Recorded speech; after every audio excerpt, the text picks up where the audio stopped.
considering the depth of the AFC. Thursday's battle between the Miami Dolphins and Buffalo Bills almost felt like an elimination game. It's far too early to know if that's true, but Miami put itself in a much better position to play January football, using a stout defensive effort to earn a critical 22-9. Outside of a pair of fumbles, it was a crisp, comprehensive effort from Joe Philbin's team on a short week. Ryan Tannehill threw for 240 yards and 2 touchdowns, Lamar Miller ran for 86 yards on 5.7 yards per carry, and the defense held Buffalo to just 237 total yards and 3 field goals. Despite the victory, Ryan Tannehill still expects more from the Miami offense, via Dave Hyde of the Sun Sentinel. As ESPN Stats Info mentioned, it's been a while since Miami has experienced this type of success through this point in the season. While the first half featured just 9 total points, it was about as clean of a half of football as you'll see. Both teams methodically moved the ball with a strong running game and short, conservative passing game, resulting in just 5 total drives, not counting Buffalo's 1 kneel down and 1 punt. Throw in just 4 total penalties, and as WGR 550's Joe Buscaglia noted, the half was over in a flash. The only major difference between the teams? One of Miami's 2 red zone trips ended when Jerry Hughes chased down Tannehill and forced a fumble, while both of Buffalo's long drives resulted in field goals.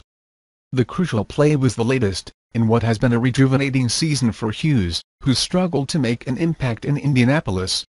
NFL.com's Ian Rapoport and Pro Football Focus Pete Dame the latest touched on that. After a pair of punts to begin the second half, Buffalo put together another lengthy drive but once again fizzled out in Miami territory, settling for Dan Carpenter's 3rd field goal to make it 9-3. The Bills' red zone efficiency has been a real problem this season, and although that drive didn't quite make it inside the 20, it extended an ugly streak, per ESPN's Mike Rodak, and later, it got even worse. Unsurprisingly, the missed opportunities would come back to haunt the Bills, as the Dolphins gained control and reeled off 19 consecutive points between the 3rd and 4th quarters.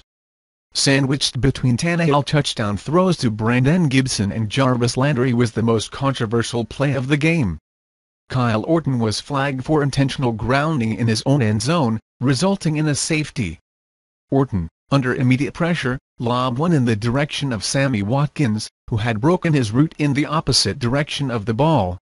There was plenty of disagreement as to whether it was the correct call. Ultimately, though, it didn't make much of a difference.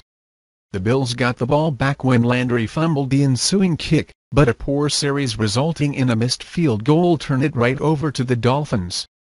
From there, Miami dominated on both sides of the ball, controlling possession and securing the crucial home win.